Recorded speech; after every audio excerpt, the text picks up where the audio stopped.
Okay, so this week is Parshas Pinchas. It is also a special time period on the Jewish calendar, and that is the 3-week time period. It started this past Sunday on Shiva Asar B'Tammuz, the 17th day of Tammuz, which is a fast day, which commemorates the siege around Jerusalem, and it culminates 3 weeks later on Tisha B'Av, on the 9th day of Av, which is a very sad day, and a day that marks the destruction of the Beit Hamikdosh, the first and the second Beit Hamikdosh. So this 3-week time period is a sad period. It's a mourning period. It's a time we remember the loss that we've had. It's always on this Jewish calendar. It's always a time when we don't do certain celebrations. We don't make weddings. We don't buy new things. It's a time of mourning where we're showing our mourning over the destruction of the Beit Hamikdosh. And it's interesting, if you look at the words Bein Hamitzorim, it means between, it's like Mitzrayim, right? Mitzrayim is like kind of Mitzrayim, exactly. So it's like Mitzrayim, which also means the same thing, the constrictions, the narrowness, that constriction. And when we think about a thing that is constricting us, and this is what this time is, something that's holding us, that's constricting us, that's like squeezing us almost. When we think of something like that, something that is holding us, something that's squeezing us, something that's limiting us, it's important to realize that, when you are in a position of being squeezed, it never feels good. It feels terrible. It really, really feels terrible. And very often you can't see beyond because you're in a position that you're just feeling so overwhelmed and so overtaken with the sorrow and the sadness. And it's okay to be feeling that way, like we're human. It's okay to have that emotion. It's okay to allow yourself to feel that way. But another perspective of this feeling, which you might not be able to see when you're in it, and you really need to try to pull yourself out of that despair in order to actually even envision it. But when you look at something that's squeezed, what happens when you squeeze something? Look at a hose. Look at a hose, that the kids play in the backyard, and you squeeze it, right? The water stops. It stops from going out. Once you release that squeeze, the water spritzes out like this big, big splurt of water. And that's really how the Jewish perspective of this time period is. And the Jewish perspective... Loco is here. Welcome, Karen. That's really the Jewish perspective of any kind, any kind of constriction. The point of the constriction, the point of that squeezing, is to later have that release, to later have that extreme release. And if we could see it in that way, and the water goes even more once you release the water, it spritzes, it goes, it splurts out even so much stronger, because once it's been held back, you can then go forth, and you can go forth even more. So that's how we look at destruction in Judaism. We look at it as, in my neighborhood, there's a lot of building. We're building a new shul right now, right? Yes, it's beautiful. It's a really beautiful occasion. Now, in order to build the new shul, though, you first have to clear away the land and do some destroying and destruction. The trees. The trees, the ground, clear it all away. And I remember my house was a new house, but I remember when my sister was building her house in Toronto, she was building a new floor on her house. From a small house, she added a new floor. And I remember she was so sad because you're looking at your house completely destroyed. What was is completely destroyed until you're able to envision what will be is a very hard period. That's the Bein Hamitzorim. It's very hard to envision that because you're seeing right now destruction. But within the destruction is the rebuilding. And it takes the destruction in order to rebuild. And that's why when you plant a seed in the ground, the seed has to completely disintegrate in order to then sprout the new plant, the new leaves, the new growth that is going to come from it. And in our lives as well, it's often that complete destruction, that complete destruction, destroying itself before the new thing can sprout forth, can be reborn. Very often people have to hit that lowest point. An addict will have to hit that rock bottom. But in our own lives as well, sometimes you need to hit that rock bottom in order to say, okay, I really need to get help for this. Because until then, I was making this excuse and that excuse and putting it on this or that. But when you hit rock bottom, that's, on the one hand, it's the hardest thing, it's the worst thing possible because you've just hit so low. On the other hand, that is the point from which you can be reborn. That rebirth can occur because of that rock bottom. So when we look at these 3-week time period in Judaism, there's people who focus on the negativity and the destruction, and of course that's part of it. But we like to focus more on the rebirth and now we're constructing, not the destruction, but we're constructing. We're building something from it, and of course what we're building is the Geula, the redemption, and the Beit Hamikdosh HaShlishi, the third Beit Hamikdosh, from which there will be no more destruction. So we're building something phenomenal from it. And there was an interesting story that happened with Rabbi Akiva and the different sages. So it says that this is Rabbi Akiva and these sages were all Tanaim, which means that they were people that lived in the time where they were of the destruction of the Beit HaMikdash, and they were writing the Mishnah and the Gemara.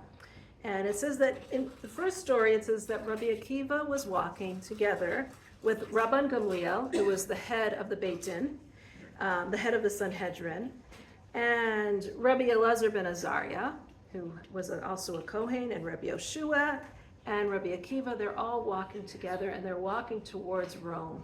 They're walking towards Rome, which is about 1,500 miles away from Jerusalem.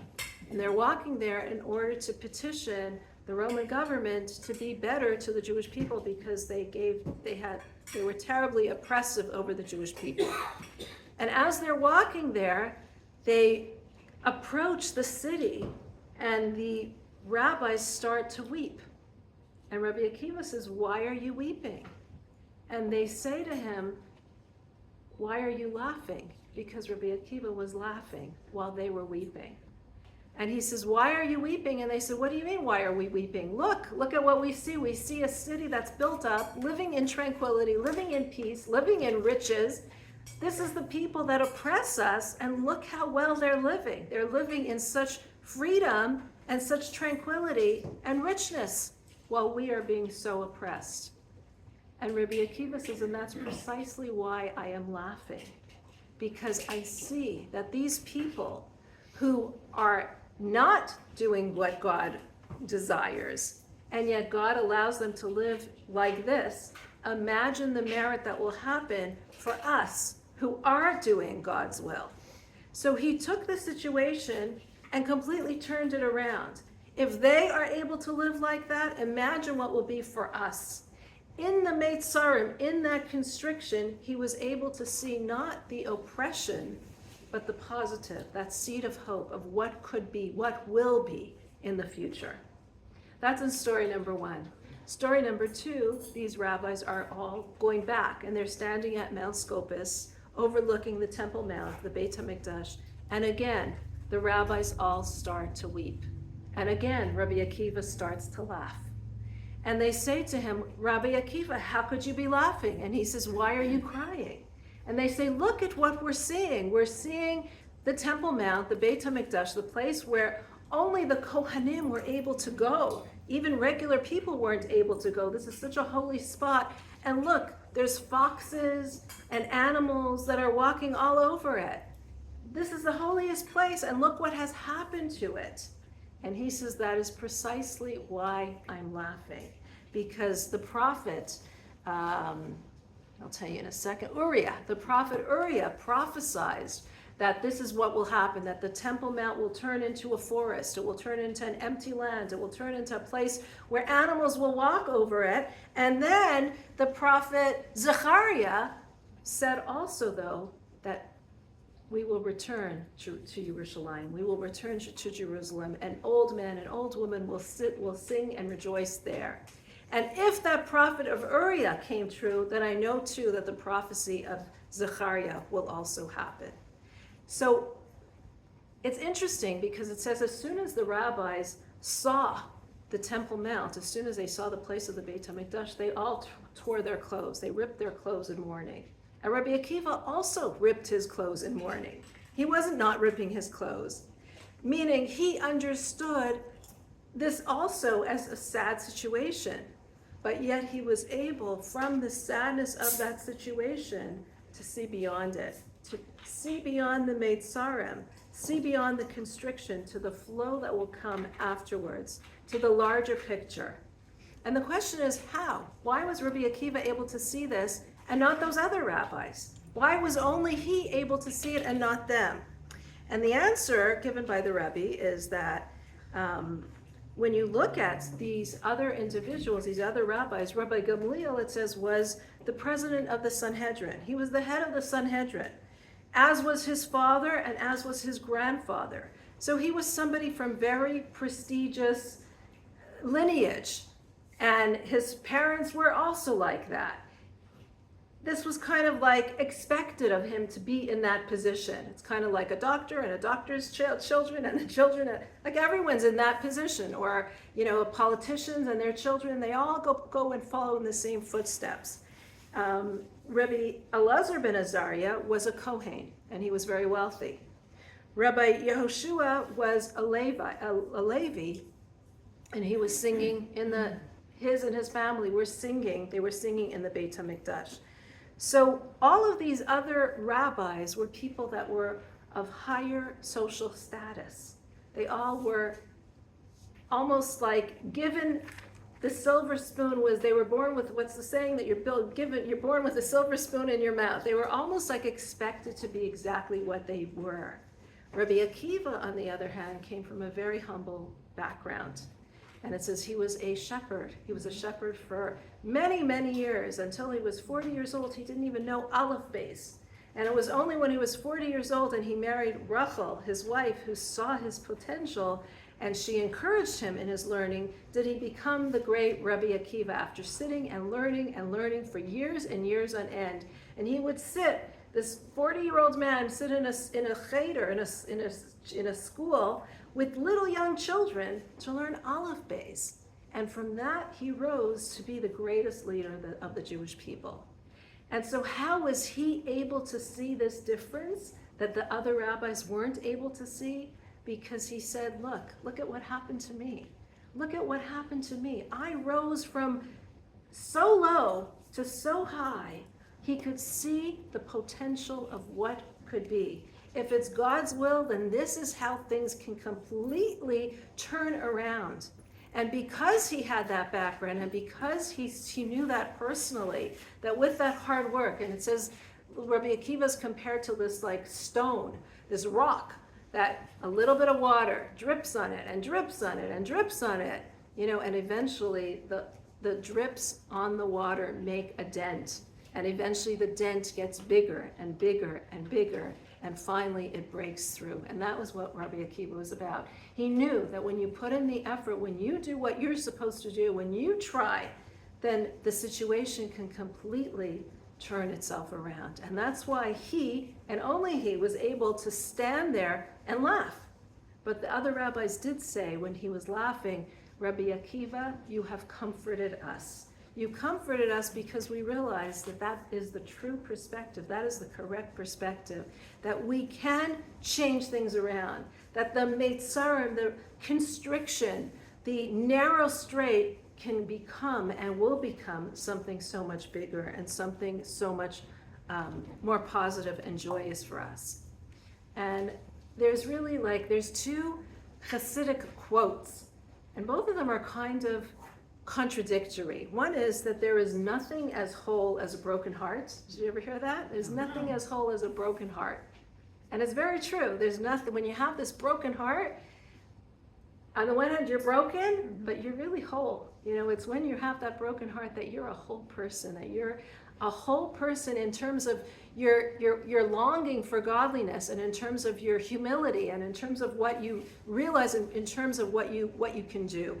And the other quote, so it seems like a broken heart is really something that in a way is good. We as the Jewish people, we've had so many broken hearts. All the generations, we've had broken hearts, and we've davened and prayed to Hashem with our broken heart, asking God to change things around. And there was nothing as whole as those prayers that come from someone who has that broken heart. When you pray to God, when you're going through a difficult situation or a challenging situation, and you pray from the deepest of yourself, from the depths of your being, with this broken heart, asking God, please stop this, please change this, there's nothing as whole as that. There's nothing as beautiful and as perfect as that. So on the one hand, it seems like a broken heart, brokenness, is something positive. But there's another Hasidic phrase, and this says, depression is not a sin, but what depression does, no sin can do. Which is trying to say that depression is not a sin. Like, there's nothing that's going to say to you, oh, you're depressed, you're doing a sin. But when you are depressed, when you're feeling so low, it could lead to the worst things. Because when you feel so low about yourself, and you don't have self-esteem, and you don't feel like you're a piece of God and you're a part of God, it could lead you to the worst things. Because when you don't have that feeling of, I am godly, I am a holy being, it could lead you to do the worst possible things. When you're depressed, it leads you down this pit and this black hole of darkness and negativity that can bring out the worst possible sins. So here we have two quotes, that there's nothing as complete as a broken heart, which seems to say it's okay to be sad, it's okay to be depressed. And this other phrase that says that depression is not a sin, but it could lead to the worst sin. It seems like depression is the worst thing possible that a person can have. So which one is it? And I'll throw this out to all of you. Which is it? Are you supposed to be depressed? Are you supposed to have a broken heart? Not supposed to be, but it happens. Okay, so is a broken heart something positive, or is it negative? It's not negative. It depends what you do with it. Exactly. It's not negative. You cannot. If someone has broken heart, it's not negative. No, it's not negative. No. But there's a difference, and this is what Chani's saying. It depends what you do with it. This is what we say. There's two different emotions. One is called mirirut, which means bitterness. Mirirut, which means bitterness, meaning it's a constructive bitterness. When you're feeling bitter, you're bitter about something, you want to change that situation. When you're feeling, it doesn't really translate into English as bitterness. Bitterness is not really even a correct thing. So you're feeling like upset about something. You're feeling like, I want more in life. I'm feeling like this is not enough. This is not good enough. There's this aftertaste. I want something more in life. It's projecting you to change. When you feel that dissatisfaction with what is, you're trying to do more. You're trying to get more. You're trying to be more. Mirirut is something that pushes you, that prods you. It's like that rock bottom that says to you, this is really not good. I'm going to change. I'm going to go up from here because I can't go further. Mirirut is something that almost propels you. It pushes you. It motivates you to try to be more. There's another emotion which is called atzvut. Atzvut. And sadness. And that is depression, sadness, this blackness. Atzvut is like this black hole where you feel like you can't emerge from it. You're just completely encompassed with this negativity, this sadness, this blackness. Mirirut, this bitterness, is something positive because it motivates you to change. That's the broken heart. Atzvut is the depression which says, don't do anything about it. Mirirut is what says to you, get up in the morning and make change in your life. Like, you don't like this? Get up, set your alarm and wake up. Atzvut is what says, stay in bed, just sleep. Don't bother. It's too dark. It's too much. Do you see the difference? Mm-hmm. They're both the sadness, but one is this sadness that motivates you to change. It motivates you because you're dissatisfied with what is. It motivates you to look at your situation and say, I want more. And the other one says, just put the blanket over my head and just let me just wallow in my misery. Exactly. Why do you distinguish between atzvut and merivut? I'm not sure why merivut brings you to rise, Because when you're feeling this, it's words. It's really words. But yeah. Let's understand the concept. When you're feeling this bitterness in your mouth, it's like I want to get rid of that bitterness. I want to get rid of that bitter taste. I want to take something sweet in my mouth now because I don't like that bitter. It's too bitter, right? Atzvut is something that's pulling you down, or the sadness that's pulling you down so much that you feel like I just can't. There's no hope.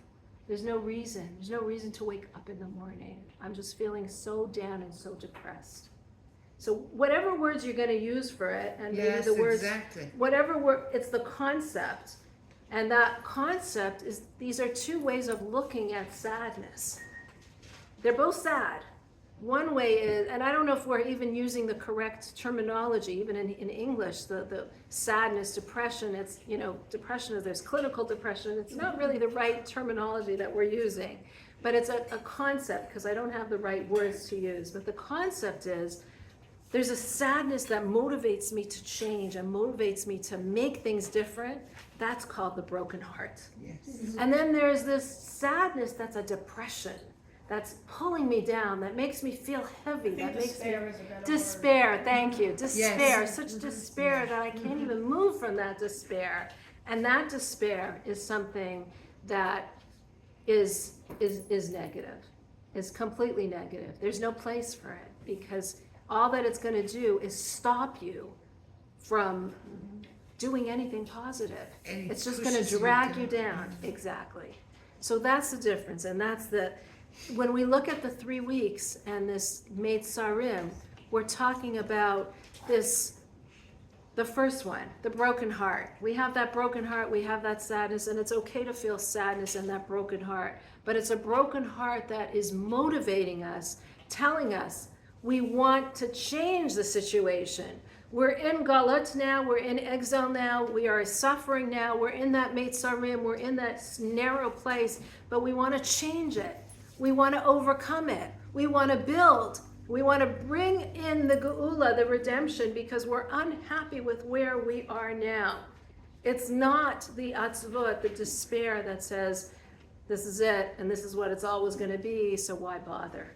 Because that has no place in Judaism.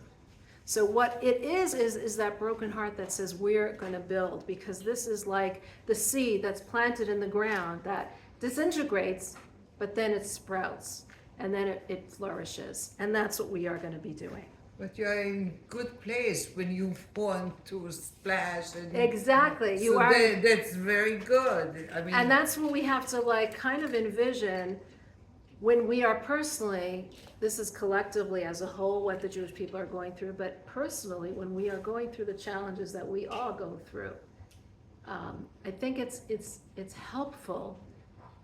You can never beat yourself on the back. Why am I feeling that way? What you're feeling. But I think it might be helpful to say to yourself, to even envision that this hose, okay, it's being held so tight and it's hurting right now. Or the seed that's in the ground that everything is covering it and there's no air and there's no light and there's no sunshine, but it's sprouting. It's gonna, and to even envision that possibility in our minds opens the pathway for recovery. If we can just even open that tiny little vision of what is possible. And I'm talking to myself as I'm saying, because we all yes. are feeling that way. In certain things, we're all going through something. And as we're going through that, it feels that blackness, it feels that darkness, it feels that despair. And it helps sometimes to take that step back and to sort of envision just that little hope, that seed of hope, that seed of light, that little light that can come through, that can break through. And when you are able to do that, the perspective isn't so dark and dreary and full of despair anymore, hopeless anymore, because you've opened the possibility for something more. And that's what Rabbi Akiva was able to see. That's what Rabbi Akiva was able to look at and see, because he had gone through that blackness and that despair and that difficulty in his life. And that enabled him to say, if I can do it, this is what proof that it can change. Things can change, and God could change, and God could help us to change it. Yes. And that is really a little bit of an intro, a little bit of a long intro, into this week's Torah portion, which is Parshas Pinchas. And Pinchas really teaches us the ability for us to harness that change, for us to take the ropes and to say, we can do it. And what happens with Pinchas, and it actually starts in last week's Torah portion, it starts at the end of Parshas Balak, which you remember we spoke about the king of Balak. Balak was the king of Moab, who called upon Bilam to curse the Jewish people because he wanted to destroy the Jewish people. And Bilam tries to curse, and out of the curse comes the greatest blessing, which is again what we're talking about, how negativity turns into something positive. There we see it straight out. The greatest blessing, as we spoke about last week. Now, Moab saw that they couldn't defeat the Jewish people with cursing them, with getting Bilam to curse them. So let's try a different method. And this is, by the way that anti-Semites always try. We try with one way, and if it doesn't work with one way, we try the other way. And what are these two ways? One way is we'll fight them, we'll subjugate them, we'll curse them, we'll beat them, we'll try to take away all their rights, we'll try to push them down and subdue them. And if that doesn't work, because they're still flourishing and they're still prospering, let's try the other way. And the other way is we'll treat them nicely. We'll try to entice them. We'll send our women there to try to make them sin. We'll try to make them assimilate. We'll try to be so good to them that they'll want to join us and forget their religion. And both are ways that the non-Jews, the anti-Semites, try to squash Judaism. One is with the negativity of hurting us, and this gevura, this strength, and the other was with chesed. We're trying with kindness. We'll try to entice them. We'll try to make them assimilate. We'll try to make them forget what they are, forget who they are. I don't see any kind people. Well, it's never kindness. That's the truth. It's never ultimately kind, because they're doing it in order to make us suffer. But they are doing it through this mask of kindness, what looks like kindness. Kindness isn't always good. You know, you're kind to a child when you should be disciplining them. You're not doing a kindness, right? So this is exactly what happens in last week's Torah portion and this week's Torah portion. Balak the king of Moab tries to curse the Jewish people. It doesn't work. Bilam only says blessings. So then the people of Midian and Moab send out their women to try to entice the Jewish people to sin. Hello. They tried to send their women to try to entice the Jewish people to sin and to serve their idols. Their idols were the Paor idol, which was a disgusting kind of idol that they would serve. And this is what they tried to do. Through enticing them to sin, they would bring the Jewish men into their tents, and in their tents, before they would entice them, they would have them bow down to their idols or be a part, do whatever services they had to their idols. And when that happens, and this is already in last week's Parsha, in Parshas Balak, the Jewish people unfortunately succumbed, because they succumbed to that. And many people sinned, and many people served this Paor idol, which was a disgusting kind of service. And what happened was, when the Jewish people sinned, there was big plague that killed many of the Jewish people, a plague that God sent that plagued many of the Jewish people, and many of them died as a result of this plague. Now, what happens then is there was the Nasi, which is the prince of the Shevet of Shimon, whose name was Zimri, and he decided he's going to take this woman from Midian and sin with her.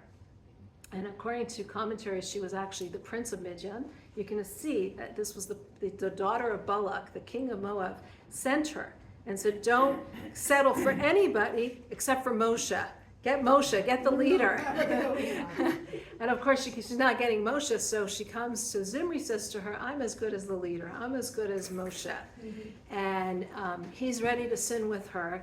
And instead he brings her in front of Moshe. And he says to Moshe, Ben Amram, which is, he addresses him as the son of Amram, which is a very disrespectful way to address a leader like Moshe Rabbeinu. Ben Amram, am I allowed to take her? Am I allowed to, is she permitted to me? Meaning he wants to take her and have relations with her. And Moshe says, Usser, it's forbidden. And he says to him, oh, really? So what about your own wife, Zipporah, who you took? For Midian. Because she was also, exactly. And at that moment, of course, Moshe took Zipporah and he converted her, and she converted. She was part of the Jewish people, not like this princess of Midian who was just there in order to make Zimri sin and to sin with the poor idols. But at that moment, it says Moshe forgot the halacha. He went blank. He completely forgot what to say, what to do. And Zimri went into his tent with this princess of Midian to do the act of sin. And Moshe was speechless. And Moshe was there with the elders, and Aaron was there, and all these great people were there. And no one did anything. And meanwhile, this plague is raging amongst the Jewish people because it was very clear in the Midbar. When the Jewish people did wrong, immediately you saw the repercussion and immediately they were punished. Very clear. And the plague is raging, and Zimri is in his tent with this Cosby, with this woman. And that is when Pinchas stands forward. He comes forward and he takes his spear and he kills Zimri and this woman. Spear? His like a sword. Like a sword. Sword, spear. Ah, Yes. okay. But it's called, it was called, we'll get to that in a minute. He takes it and he kills Zimri with Cosby, in the middle of their act. And it says, then the plague stopped.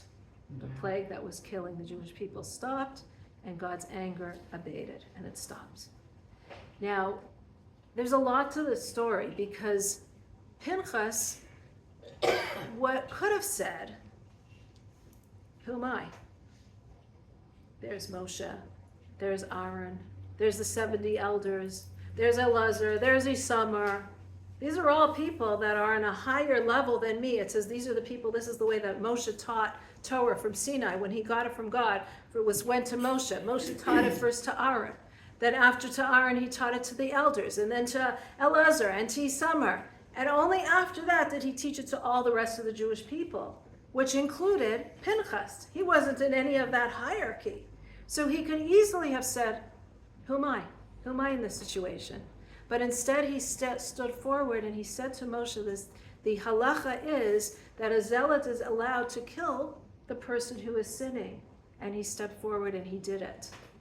And from here we learn that there are so many times when we feel like, who am I?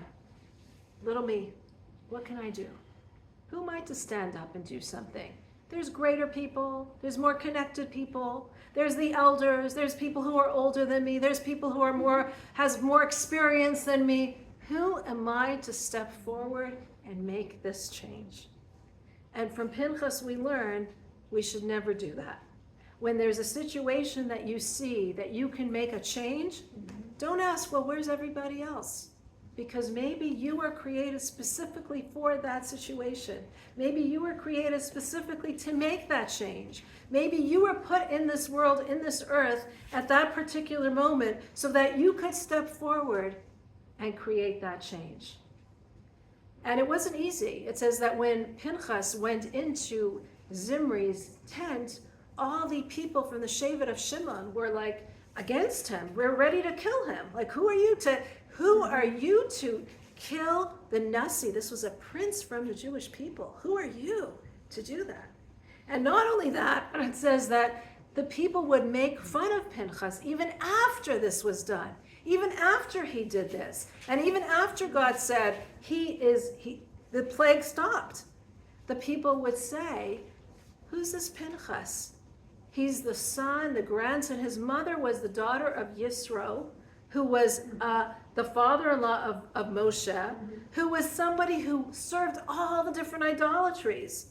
And he would fatten his animals in order to bring them as sacrifices for all these kind of idolatries that he would serve.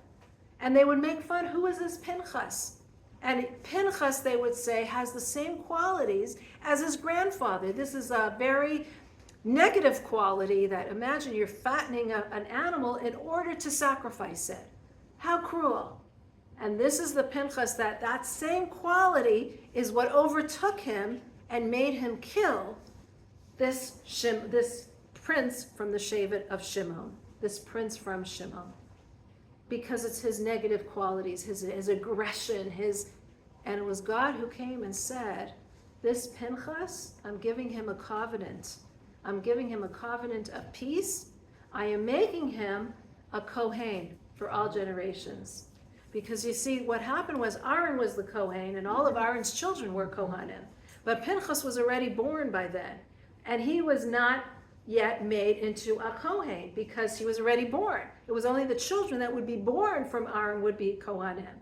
So since he was born before that, he had never had the status of Kohen. But God said, I am giving him the status of Kohen.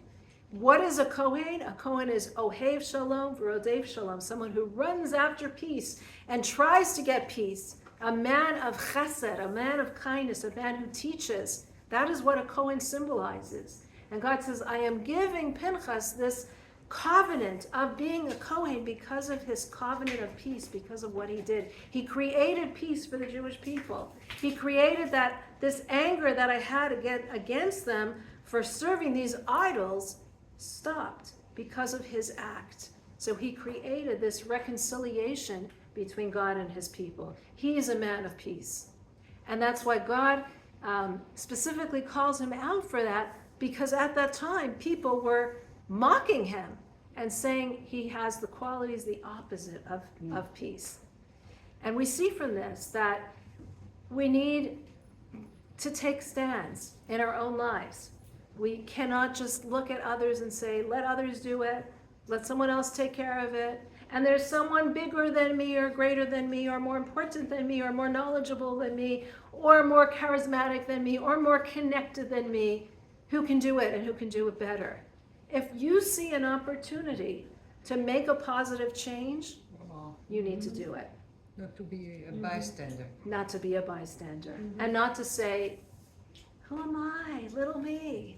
Right? Because it's not, you're never little you. It's you with God's helping you. So it's never, none of us are little me. We're all great people, and we have to believe in our greatness. We are great people. And that is really the lesson that we learn from Pinchas. And it's interesting, but Pinchas is actually also, Pinchas is Eliyahu Hanavi. Oh, really? Yes, Pinchas became Eliyahu Hanavi. And why did God give him this ability to become Eliyahu Hanavi? Eliyahu Hanavi is the person who announces. He's going to be announcing. Well, he's at every bris, we know, but he's going to be announcing the Geula, the redemption of the Jewish people.